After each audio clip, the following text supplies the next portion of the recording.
नमस्कार मित्रांनो, आज आपण गुरुचरित्रातील 7व्या अध्यायाचा भावार्थ समजून घेणार आहोत. चला तर मग सुरू करूया. कर्माचे फळ अटळ असते, पण देवाची कृपा देखील तितकीच अटळ असते.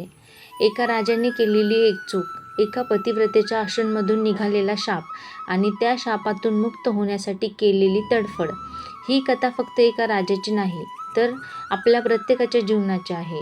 मित्रांनो, आज आपण गुरुचरित्रातील 7वा अध्याय समजून घेणार आहोत. चला तर मग आजच्या 7व्या अध्यायाच्या भावार्थाला सुरुवात करूया.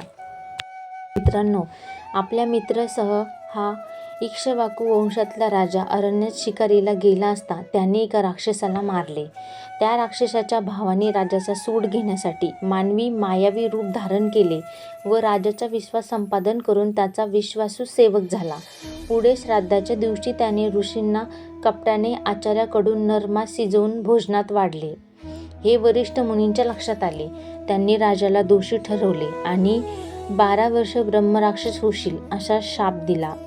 राजा उलट शाप देणार होता, परंतु राणी मध्यंतीने त्याचे निवारण केले.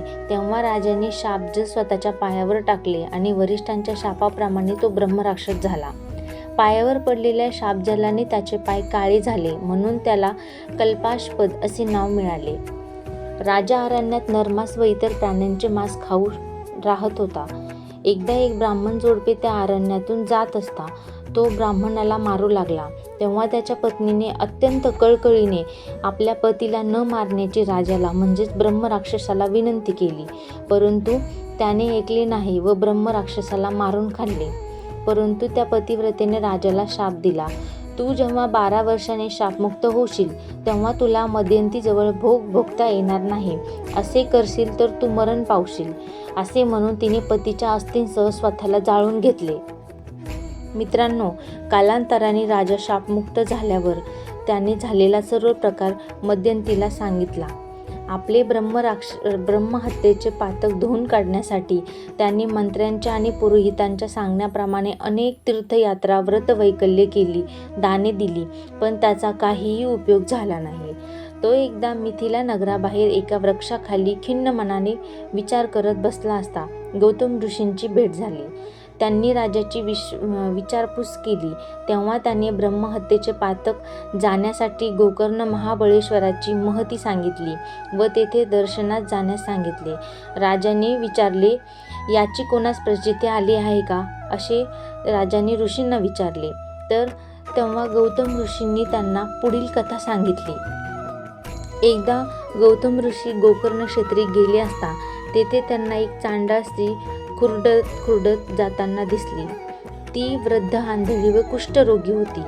ती आता थोड्याच वेळात मरणार असे दिसत होते. तेवढ्या तिथे 4 शूद्रदूत दिव्य विमानातून तिला घेऊन जाण्यासाठी आलेले दिसले. तेव्हा गौतमांनी अशा पापिनी स्त्रीला तुम्ही शिवलोकी कसे काय नेता असे विचारले. त्यावेळी शूद्रदूतांनी तिची पूर्वजन्मीची कथा सांगितली. ही स्त्री पूर्वजन्मी ब्राह्मण मुलगी होती. तिचे नाव सौदामिनी होते. ती फार सौंदर्यवान होती. ती उपवर झाल्यावर तिच्या वडिलांनी तिचा एका ब्राह्मणाशी विवाह लावून दिला. दुर्दैवाने तिचा पत्नी अल्पयुषी ठरला व कालवश झाला. पुढे त्या तरुण विधवेने व्यभिचार केला. तो उघडकीस आल्यावर तिच्या नातेवाईकांनी तिच्यावर बहिष्कार टाकला. मग ती उघडपणे दुराचार करू लागली. पुढे तिने एका वाण्याशी विवाह केला. ती नेहमी मद्यमांस सेवन करीत होती. एकदा तिने दारूच्या नशेत बकरा समजून वासरू मारले. वासरांचे मुंडके शिकाळ्यात ठेवून मांस शिजवले आणि आपल्याबरोबर आपल्या नवऱ्यासही खाऊ घातले. संध्याकाळी नशा उतरल्यावर तिला आपण केलेली चूक लक्षात आली. तिला खूप पश्चाताप झाला, पण त्याचा काहीही उपयोग नव्हता. मग तिने भगवान शंकराची प्रार्थना करून माफी मागितली. झालेला सर्व प्रकार नवऱ्याला कळू नये म्हणून तिने वासराचे शीर, हाडे व कातडी जमिनीत पुरून टाकली व वाघाने वासरू नेले म्हणून मोठ्याने शोक करू लागली. पुढे कालांतराने तिला मरण आले व ती नरकात गेली. नंतर तिला चांडाळ योनीमध्ये जन्म मिळाला. पूर्वजन्मीच्या पापामुळे ती जन्मांध झाली. पुढे तिचे आईवडील मरण पावले. त्यातच तिला कुष्ठरोग झाला. इतर भिकाऱ्याबरोबर भीक मागत मागत जात असताना ती शिवरात्रीला गोकर्ण महाबळेश्वराला आली. एका यात्रेकरूने तिला हातामध्ये ती भीक मागत असताना तिच्या हातामध्ये बेलपत्रे ठेवली. त्याचा तिने वास घेतला व या वस्तूचा वास येत नाही म्हणून ती वस्तू खाण्यायोग्य नाही म्हणून तिने ती बेलपत्र फेकून दिली. ती नेमकी शिवलिंगावर पडली व रात्रभर जागरण झाले व तिला भिक्षाही मिळाली नव्हती म्हणून तिचा उपवास घडला. अजाणतेपणे तिच्याकडून हे पुण्यकर्म घडले म्हणून शंकर तिच्यावर प्रसन्न झाले व त्यांनी शिवदूतांना तिला शिवलोकी नेण्याची आज्ञा केली. तिचा देह विमानाने शिवलोकात घेऊन गेले. गौतम ऋषींनी सांगितलेली कथा ऐकून राजाने गोकर्णात जायचे ठरवले आणि गोकर्णास गेल्यावर राजा पापमुक्त झाला. अशा प्रकारे 7व्या अध्यायाचा हा भावार्थ आपण समजून घेतला आहे. मित्रांनो, या 7व्या अध्यायातून आज आपल्याला 3 गोष्टी खूप चांगल्या शिकायला मिळतात. त्या म्हणजे कर्माचे फळ अटळ आहे, पश्चाताप खरा असेल तर देवही क्षमा करतो आणि तिसरी गोष्ट आहे सत्संग आणि श्रद्धा हे जीवनातील खरे आधार आहेत. मित्रांनो, आपल्या आजच्या धावपळीच्या जीवनामध्ये आपणही कधी कळत नकळत चुका करतो, पण चूक मान्य करणे, त्याबद्दल खेद व्यक्त करणे आणि स्वतःमध्ये बदल घडवणे हीच खरी आध्यात्मिक प्रगती आहे. अहंकार सोडून नम्रता स्वीकारली तर जीवनातील शापही आशीर्वादामध्ये बदलू शकतात. मित्रांनो, जर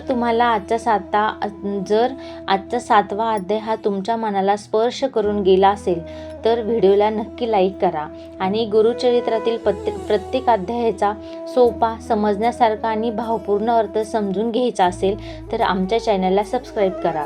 पुढील अध्यायाचे अपडेट सर्वात आधी मिळवण्यासाठी बेल आयकॉन दाबायला अजिबात विसरू नका.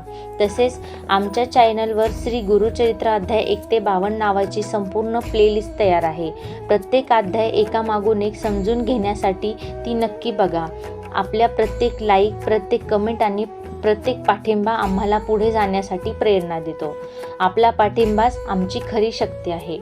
आपल्या जीवनात श्रद्धा, नम्रता आणि सत्कर्म वाढत जावं हीच माझी गुरुचरणी प्रार्थना. श्री स्वामी